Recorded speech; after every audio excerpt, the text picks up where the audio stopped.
गिबियावनो आं बिथांनिसिम रोजा रोजा साबायखर होदों। जोङो उदालगुरिनिफ्राय टिम लाबोदों। बेजोंनो लोगोसे चन्दन बर'खौबो जों हांख्रायाखैमोन। बिथाङा बे फंबाया माने धेमाजि जिल्लाखौ नायनो आरो जिहेतु फुटबल खेल सोलिबाय थादों जोंनि देखापाम हाइ स्कुलाव, बेखौनो बिथाङा नायनो होननानै फैफादों। बिथाङा बेयाव फैनायनि थाखाय जोङो बिथांनिसिम रोजा रोजा साबायखर होदों। आरो बिथाङा दा नोंथांमोननि ओनसोलाव जिहेतु फैबाय, दा बेखौ लानानै नोंथांमोना जोंनि ओनसोलनि रायजो राजाफोरखौ मा बुंनो सानो बेफोर जिहेतु गेलेनायाव सासे मुंदांखा जानो हायो हिसाबै? बिथांनि सायावथ' जोङो हाजासे थोजासे जोङो माने साबायखर बावदों। मानो होननानै बुङोबा बे फंबायखौ जाहाथे जों बेयाव देखायफैनो हानायखौबो जोङो खोब गौरबखौनो साननानै लादों। मानो होननानै बुङोबा बिथांखौ जोंनि ओनसोलनि मानसिफ्रा इउटुबावसो नायबाय थादोंमोन। इउटुबाव आपनार माने बिथांनि बल लानायफोरखौ नुनानै जोंनि गथ'फ्रा माने खोब आग्रहि जानायखौ नुदोंमोन। बेनिखायनो जोङो बे फंबायखौ बेयाव लाबोनो हाथारनानै जाहाथे बेखौ जोङो माने इन्ट्रडाक्ट होनो नागिरदों। दिनै जोङो फुटबलनि गेजेरजोंबो जोंनि जिहेतु देखापाम फिल्डआव माने फुटबल गेम जागोन, बेयावबो जों बिथांखौ माने सिनायथि होनो नागिरदों। आरो जोंबो जोंनि देखापामनि जानानैबो जों बिथांखौ बरायगोन। आरो एसे बावैसो जोंहा माने दुलाराय बर' फरायसा आफादनि मावख'आव थांनानै बिथांखौ बरायदों। दा बे समाव जिहेतु बिथांनि जिहेतु अबस्था बा बिथांखौ मोजां मोनसे जोङो बर'नि मोजां बिथिङाव लांनो थाखाय बा फुटबलनि जेरै दुर्गा बर', हलिचरन नार्जारि बिथांमोन बायदि जाहोनो थाखाय दा बिथांनाव माखासे उसुबिदा दं। बेखौ सरकारा माबायदि बेब'स्थाजों बिथांखौ थिखोलांनांगौ होनना सानो? सरकारनि सायाव जों सावरायनांगोन। जिहेथु जोंहा माने गावहानो माने बिटिआर दंखायो। बिटिआरजों लोगोसे जाहा नै दा बावैसो माने BKWACबो मोनबाय। जोङो बेफोरनि थ्रुयै जों माने बिथांनि थाखाय जोङो जोंनि ओनसोलनिफ्रायबो जोङो बुंनानै हरगोन, जाहाथे माने जोंनि मोजां मोजां गथ' ओंखारनाय गेम्स, स्पर्ट्स, इडुकेसन बेफ्राव माने बयखौबो हेल्प होनांगौ होननानै जोंनिफ्रायबो जों माने मेम'रेन्डाम हरनायनि मोनसे माने राहा लामा लागोन। दा बे समाव नोंथांमोना देखापाम बे खेलखौ माबायदि बिथिङै होनाय जादों? देखापामाव जोंनि DSA देखापाम स्पर्ट्स एस'सियेसना होनाय जादों। बेयाव आंबो सासे माने DSAनिनो सासे मेम्बार। दा जोङो माने बेयाव माने बयबो गोरोबलायनानै DSA जानानै होनाय जादों। दिनै बेसे माबासिम थांखो बे खेला? दिनै जोंनिया माबासिम मोनफैबाय, सेमिफाइनाल मोनफैबाय। सेमिफाइनाल मोननानै जों दिनैनो लटारि गेलेगोन, ओमफ्राय टिम मोनथाम थागोन। ओमफ्राय माने लोगो लोगो गेम जाफिनगोन। गेम जानानै माने फाइनाला 12 अक्ट'आव जागोन। नोंथांनि टिमखौ नों माबायदि आसा दं? आसा दं आंहा। बिथांमोनखौ जोङो माने थार्ड राउन्डआव गेलेहोदोंमोन। थार्ड राउन्डआवबो बिथांमोननि गेलेनायखौ जों मोजांखौनो नुदों आरो बिथांमोना जेबो उसुबिदा गैयाजासे गेलेदों आरो देरहागोनखौ आंहा माने एखेबारे निश्चित आरो माने आं देरहागोनखौ आसा फारिदों माने। दिनैनि खेला जिहेतु देखापामनि जि खेल, बे खेलाव मोनबेसेसो टिमा बेयाव बाहागो लाफैदोंमोन? गासै माने फार्स्ट राउन्डनिफ्राय 36 दंमोन टिमा। 36था।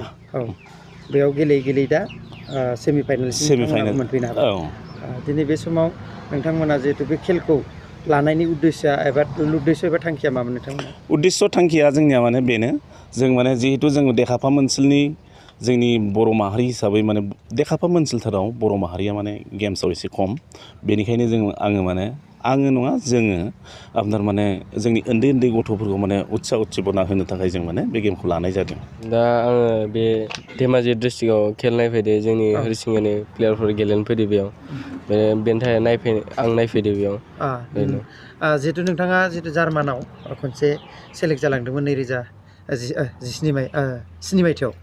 बेनिफ्राय दा नों मा मावगासिनो? दा आङो क'क्राझार 2017आव आं थांदोंमोन आरो जार्मानि। 2 इयार थाबोबाय। 2 इयार थानानै दा आङो न'आव फैफिननाय जाबाय। दा गेलेनायफोरा गासिबो थिगानो दंमोन, केन्सेल जाबाय। दा फैनानै दा क'क्राझार सायाव दं। आं क'क्राझार सायाव ट्रेनिं लागासिनो दं। दा बेयावनो गेलेबाय आरो। जों मानि थाखाय केन्सेल जानाय जोंनि जिहेतु जार्मानाव? बेयाव बिदिनो प्रब्लेम जाबाय, टिम प्रब्लेम, स्पन्सर खालामला बेनि थाखाय बिदिनो ड्रप जानानै फुरा केन्सेलखौनो खालामस्राना होबाय। बै समाव नोंखौ बबेनिफ्राय लांनाय जादोंमोन? बै समाव आंखौ ट्रायल जानायमोन, क'क्राझार सायाव ट्रायल जानायमोन। आं हरिसिंगा उदालगुरि डिस्ट्रिक्टआव प्रेक्टिस खालामबाय। बेयावनो खोनानानै ट्रायल जानानै आं थांदोंमोन। थांनानै ट्रायल हैदोंमोन। ट्रायल हैनायावनो आं सेलेक्सन जानायमोन। ओमफ्राय नोंथांनि न'आथ' गोबां दुखिया अबस्थामोन बै समाव नोंथांखौ जों नुनाय बायदिबा खोनानाय बायदिबा नोंखौ सासे नोंनिनो फोरोंगुरु बेयो गोबां मदद होनायनि गेजेरजों नोङो सेलेक्ट जानो हादोंमोन। बेनि सायाव नों मा बुंगोन? बेनि सायाव आं मोजाङानो बुंगोन कि सुमल सार जोंनि सामुल होनाय कच बे कचिं सेन्टारनि मोनसे कचमोन नालाय बेनो जोंखौ प्रेक्टिस होयोमोन माबा माबि गासै गेमफोरावबो जोंखौनो लांजोबोमोन लिड खालामोमोन बेनो बेयावनो आंखौबो ट्रायलाव बेनो लांनाय बे सामुल दैमारि होननाया।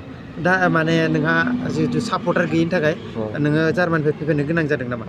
सापर्टार नङा बे जों सेलेक्ट जाबावो माबा मोनसे सेलेक्ट जाबावो थारमाने बेयाव टिम प्रब्लेम जामोन आरो बेयावनो स्पन्सार टाटा ट्रास्टआ जोंखौ लांनायमोन ना स्पन्सारा मुम्बाइनिफ्राय बिसोर स्पन्सार खालामला थारमाने मोननै दं टाटा ट्रास्ट ओमफ्राय इउ ड्रिम होननाय फुटबल मोनसे दं बे जाबाय क्लाब मोनसे जाबाय स्पन्सार बे क्लाबनो स्पन्सार खालामला टाटा ट्रास्टआ बेनि थाखायनो केन्सेल खालामना होबाय ड्रप खालामना होबाय।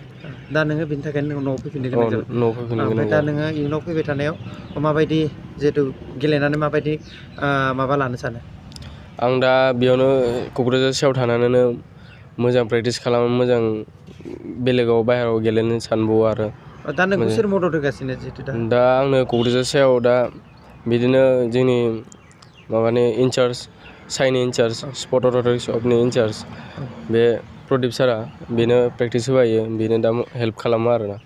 नोंखौ गोबां सुबुङा सिगां बे जेब्ला सेलेक्ट जादोंमोन ना बे समावथ' गोबां मददबो होदोंमोन ओमफ्राय दा बेफोरबायदि मददआ नों मोननो हादोंना हायाखै? दा एसे एसे मोनो दाबो। दा बे मददखौ नों सोरनिफ्राय मोननो हादों? दा जोंनि कच बेबो दाबो सापर्ट खालामो आंखौ कि बाहेरायाव चान्स लानो। ओमफ्राय दा नोंनि न'खरा माबोरै सोलिनानै दं? नोंसा बाबामोनाथ' गोबां बेलेगनि हायावसो थानानै दंमोन ओमफ्राय दा बै समाव एबसुआ बर' फरायसाफोरा नोंथांमोनखौ मोनसे जायगायाव लानानै दोनहैदोंमोन दा बेयावनो दंना बेलेगाव थांफिनबाय नोंसानि न'खरा? दा बेयावनो दङ बिसोर बिसोरनि मानसिफोरा हा होदोंमोन नालाय बेयावनो थादों दा। दा नों बबे माबाजों टिमजों गेलेबाय थायो दा? दा आङो बेयावनो साइडो बांसिन थायो आङो दा बन्द' नालाय लकडाउननि थाखाय बेनि थाखाय फैथ'दो न'आव दा हस्टेल खुलिबानो थांफिनगोन आरो। ओमफ्राय नैबे दा धेमाजि जिल्लानि सिङाव थानाय बे थेकापाम्पआव नोंखौ सोर लाबोदों दा नैबे धेमाजि जिल्लायाव?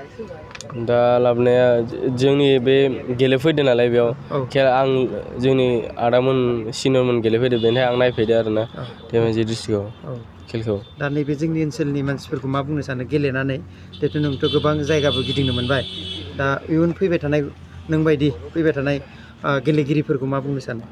दा बिसोरबो गेलेबायाथ' मोजां प्रेक्टिस स्कप गोजाननिखौ चान्स ला आंनो बिदिनो नाम खाम बर'नि बिदिनो मोजां गेले अख्रा खालामनाङा मानिना सोलिनांगौ आरोना बिदिनो।